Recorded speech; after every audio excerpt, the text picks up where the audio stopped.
চন্দননগর মানে আলোর শহর। তো চন্দননগর সেজে উঠেছে তার স্বমহিমায়।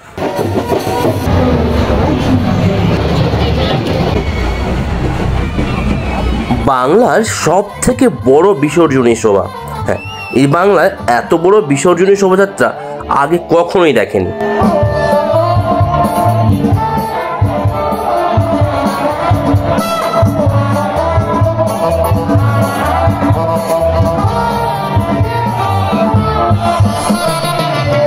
ঠিক, আমি এখন চন্দননগরের জগদ্ধাত্রী পুজোর বিসর্জনীতে রয়েছে।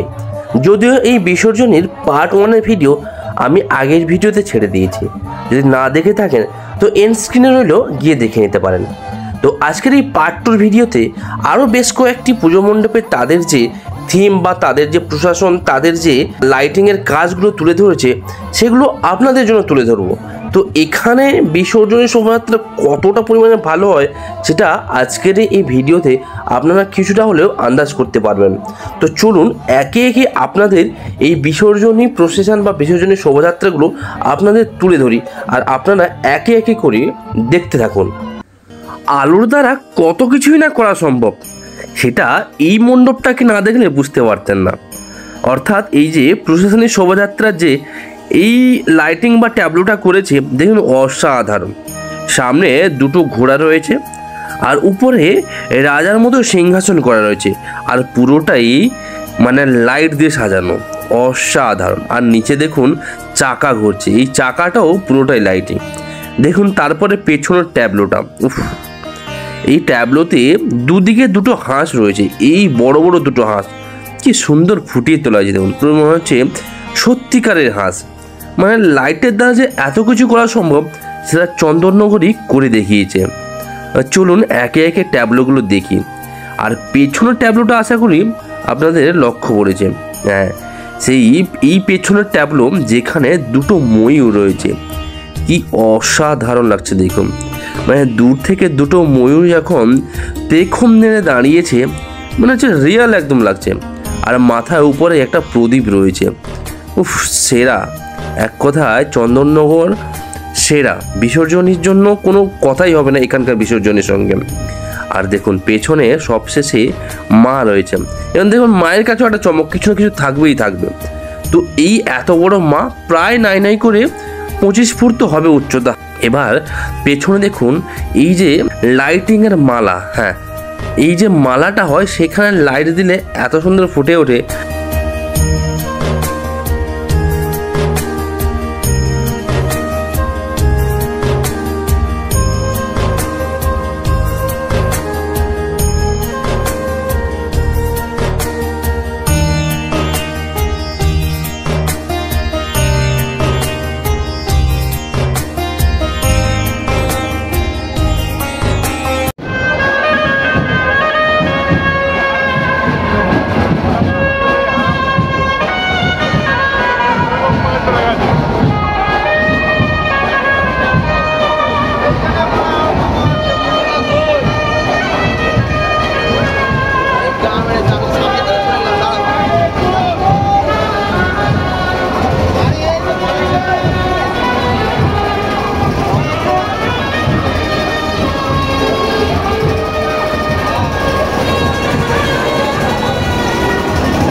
será.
এটি আদিমার ট্যাবলো। হ্যাঁ, চন্দননগর যে আদিমা রয়েছে সেই পুজো মণ্ডপের ট্যাবলোটা খালি দেখুন, বেশ লম্বা, মানে উপরে দেখুন 3টে সাপ মতো রয়েছে। হ্যাঁ, আর সামনে এই রাক্ষসের একটা ছবি রয়েছে, ছবি নয় এটা লাইটেরই একটা ট্যাবলো, মানে এত সুন্দরভাবে ফুটিয়ে তোলা হয়েছে, জাস্ট এক কথা অসাধারণ। ট্যাবলো সাইডের দিকে যে লাইটের বোর্ডগুলো রয়েছে সেই বোর্ডগুলোও তো কাজগুলো দেখুন।